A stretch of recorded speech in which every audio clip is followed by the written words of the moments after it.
Okay, so there's a lot happening here, but let's just start to explain some of it. So I'm watching the beginning of The Silent Twins, and there are these two black girls, June Gibbons and Jennifer Gibbons, who I guess are real sisters.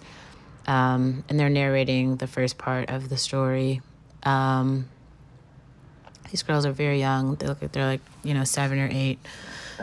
Basically, when they're at home in their room together, they're having a blast. They're like exploring all these concepts. They're like learning and growing together.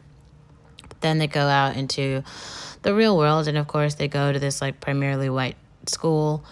And if you look in the top right corner, what you see are two perspectives. In the top left corner of that four square, that is, I think, June Gibbons. And what's happening is that large image on the left, this kid approaches her in school. This is probably a daily event. It's bullying, but this is a kind of like racialized and genderized bullying that sort of happens in these spaces.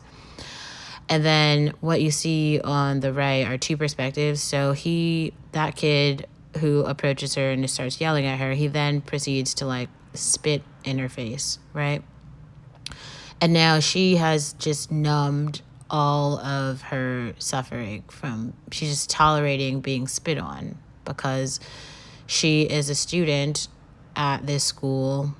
Her parents have emphasized the value of education and how basically mandatory it is that she be there, but she doesn't really feel like she actually deserves to occupy any space in that school, and so she tolerates being spit on.